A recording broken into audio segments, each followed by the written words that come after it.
Alright guys, I'm back with Chucky episode number 2, Dois, Dos, Zwei. No, I didn't change shirts to pretend that I'm recording on another day, the other one just got dirty. We're straight out of the first murder, the ending of the first episode, starting with the end of the first murder of Jake's dad. And the beginning of this episode starts with a maid scene and a pretty grisly murder involving the dishwasher where the knives are standing up, which is kind of a dangerous thing to do, but I guess a lot of people do it. Usually you lie them down. But anyways, Chucky is on his little murder spree, his sneaky little murder spree, and he ends up pushing the maid right into the knives, which is a grisly kill, and really took me aback. I was like, "Holy shit, Jesus! This is going gruesome. I like it." You got your opening credits. Jake's going back to school. Of course, the majority of people are obviously giving him their condolences, but here we have Lexi being a cunt as always, and she's like, "Fuck Jake Riley with a chainsaw," or I forget his last name. I think it's Riley, but we also Junior has a very weird relationship with Jake. I find he sticks up for him, but he really doesn't like him. I don't know if it's just because Jake is now living at his house, but he's always sticking up for Jake anytime somebody picks on him, even his girlfriend, Lexi. But he's always giving Jake shit anytime that he's near him. Maybe it's to be cool, maybe it's so his friends don't think, he's on Jake's side or whatnot. Or maybe it's just because he legitimately doesn't really like him. He never really did. I guess maybe he has a little bit of sympathy for Jake because he understands his dad's problems, or just because he wants to be nice temporarily because Jake lost his father. Who knows? But there's a whole murder investigation, obviously, with the maid when the kids come home, and this is where we get our suspicion, or the police officers start to get their suspicions because two people who Jake has been closely involved with or in the vicinity of have died, even though Jake wasn't present, and the cameras show that. Jake has still been, living in the house where the maid has been, and the cops are kind of getting a little bit suspicious at this point. I love the bedroom scene where, if for, I'm assuming everybody's watched all the films, so they reference Glenda from Seed of Chucky, because Chucky's like, I have a kid, right? And Jake's like, "You have a kid?" He's like, "Yep, gender fluid." Jake's like, "And you're cool with that?" "I'm not a monster, Jake." Such classic Chucky. Chucky is done so well in this film. He looks great.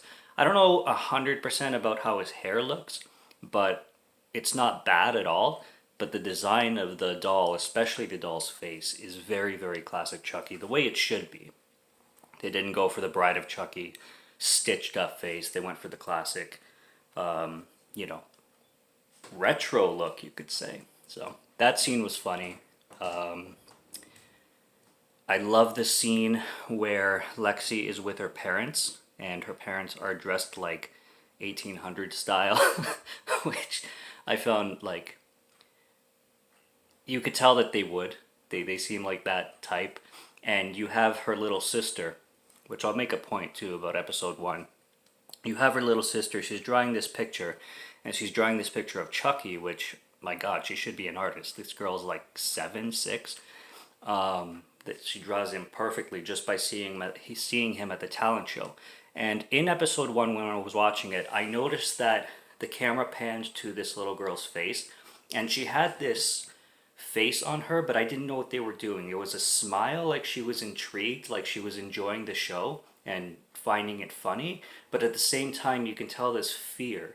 So it was like 50% she's liking it and she finds it funny, and she's like, she wants to laugh but she's scared and wants to cry at the same time. And I didn't know why. You saw her mom looking at her too, and I'm like, I don't know what's going on here, but they really explain it in this one. So they really show that this girl obviously has some kind of history with this doll.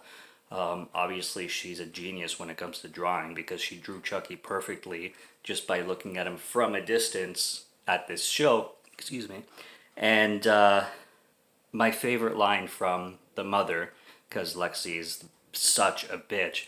Your mother's like, you should respect your sister because she's more talented than anything you've ever been in your entire life. And the husband's like, come on. She's like, what? It's true.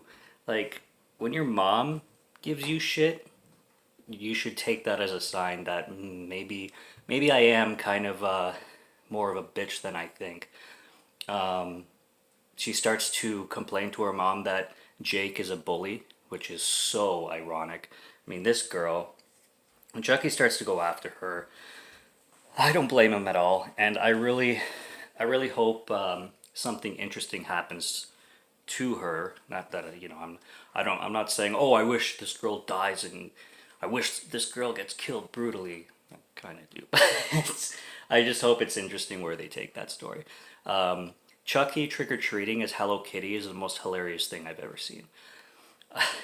I I don't know if they actually used the doll when he's walking or if they used like a kid, but it looked so cool. And Chucky wearing a Hello Kitty face is absolutely hilarious.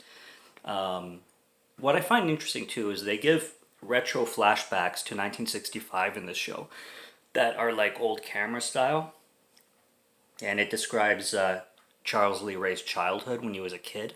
And they do it briefly. They did it in the intro of this show. And he gets an apple in his trick or treat bag with a razor in it, and he's like kind of admired by it. And when he takes a bite out of it, I didn't think he would. I thought he was just like curious to do it. And then he literally just chomps right on the apple. Man, that was disgusting and creepy and disturbing, like straight up disturbing. And I don't know how far they're going to get into his childhood. I hope they don't make it a central point of the story. Well,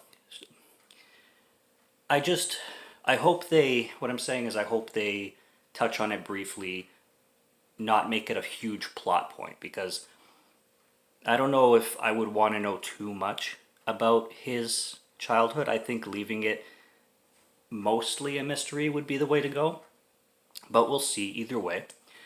The house party scene, those houses are huge. This reminds me of like, shows like the OC where you have these kids having ridiculous parties that they shouldn't in their mommy and daddy's houses.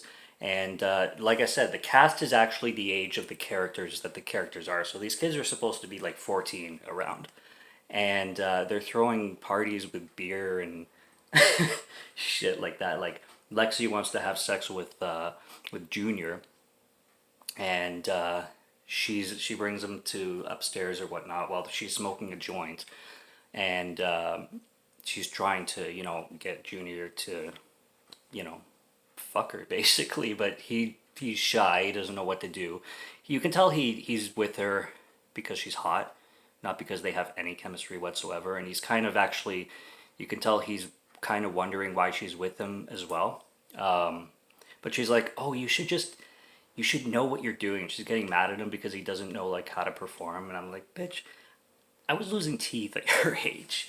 My good God. I know that every generation, like, is like 5 years ahead of the other, especially with technology today, since it's so like readily available. So the idea of like 12 to 14-year-olds knowing everything about sex is not far fetched. Me, for example, I was more of a late bloomer. It took me till about 16 to know like everything. But I mean, I have cousins who are 8, and they know everything about everything because it's just so readily available.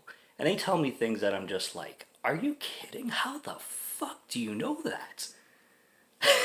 Just nuts. Like to the point where they're like watching porn with their friends. I'm like, you're 8 years old. Jesus Christ.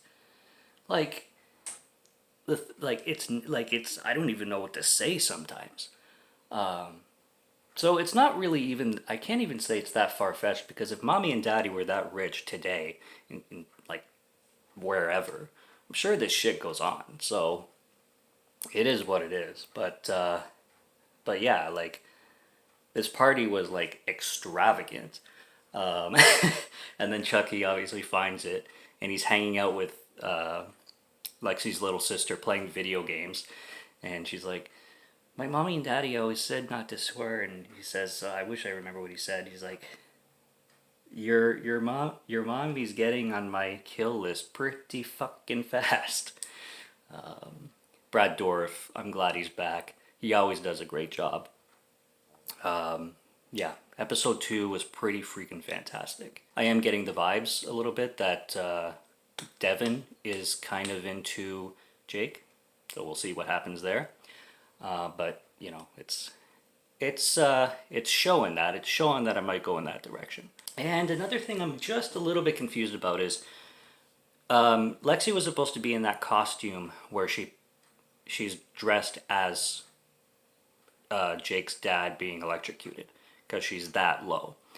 But she was upstairs with Junior trying to fuck him. Chucky's under the bed trying to stab them, by the way, but conveniently they always like roll out of the way. And then she gets up because their friend comes in. Then like the next scene, she's already dressed up downstairs, going like and you know trying to piss Jake off, like because conveniently she knew that Jake showed up right at that moment, even though she was busy upstairs. And then Jake runs off and he's like, "No, I can't handle this," and then goes back into the house. And then she's back in her coat, normal clothes, pissed off still, asking to go home with her little sister.